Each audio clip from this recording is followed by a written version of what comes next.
eu vim trazer esse esclarecimento do que seria um transtorno alimentar, do que é uma compulsão alimentar, né? Um transtorno alimentar é algo que atrapalha a sua vida, é algo que já entra na área da psiquiatria, né? Então, quando a gente fala de psiquiatria, a gente está falando de psicose, de coisas que atrapalham a vida da pessoa, né? Não é mais um fato ali isolado, é algo que atrapalha de fato a vida. Então, o transtorno alimentar é um distúrbio psiquiátrico, né, que causa aí grandes alterações no comportamento alimentar da pessoa e nos comportamentos de controle de peso e forma corporal, né? Atinge aí de 90% a 95% do público feminino e de 5% a 10% do masculino, né? Tendo um aumento maior na adolescência, devido a ter uma maior preocupação aí com os padrões de forma corporal exigidos pela sociedade, né? E existem dois tipos mais conhecidos de transtorno alimentar, que é a anorexia, né, e a bulimia. A compulsão alimentar, na verdade, ela é um episódio bulímico, né? Quando a pessoa está em crise, aí ela pratica a compulsão alimentar, que é comer uma grande quantidade de alimento em um período curto de tempo e sem controle, né? Sem controle do que ela está ingerindo. A pessoa pode ingerir de 1.000 a 5.000 calorias em um período curto de tempo e não perceber que comeu aquela quantidade de alimento.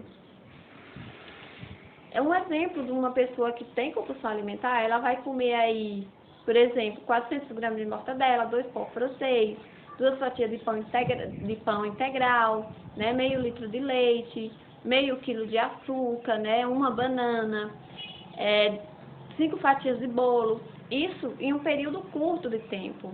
E ela vai comer uma quantidade em que uma quantidade maior do que uma pessoa com as mesmas características, com as características semelhantes que a dela comeria. Então ela come mais que uma pessoa normal, digamos assim, comeria, né? E para ser caracterizado como um transtorno alimentar, a pessoa precisa adotar, né, métodos aí de controle de peso, né, como o uso de laxantes, diuréticos, né, praticar atividade física sem controle, adotar métodos purgativos, como vômito mesmo, né, ter aí essa alteração da forma corporal. E muitas vezes a pessoa se encontra muito debilitado, né? Os episódios de compulsão, eles devem ocorrer pelo menos 3 vezes, durante 3 meses, né? De 2 a 3 vezes por semana, para poder ser caracterizado como um transtorno alimentar, né? Então, não é porque você come ali uma quantidade de alimento ou está comendo demais, né? Talvez por uma forma corporal, que você está com compulsão, né?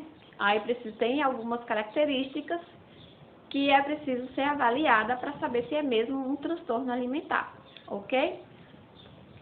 O tratamento, ele é medicamentoso, né? Então, se faz aí o uso de antidepressivos, principalmente, psicológico, precisa estar fazendo um acompanhamento, uma terapia, né, comportamental, para estar fazendo aí para estar tendo as devidas orientações do comportamento ali, né? E o nutricional.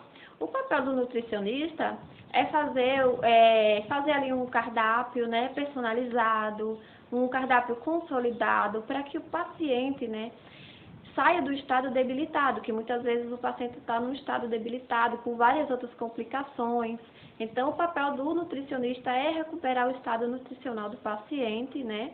Aumentar o ganho de peso de forma gradual, porque normalmente o paciente está desnutrido, apesar dele ter uma distorção, né, da forma corporal, dele achar que está acima do peso e praticar atividades, e praticar, né, métodos para que ele perda peso. Ele normalmente ele está desnutrido, na verdade, e ele tem essa alteração da forma corporal. Então, o papel do nutricionista é fazer isso, né? Fazer esse acompanhamento, se necessário acompanhar os familiares ao supermercado, orientando, fazendo educação nutricional, né?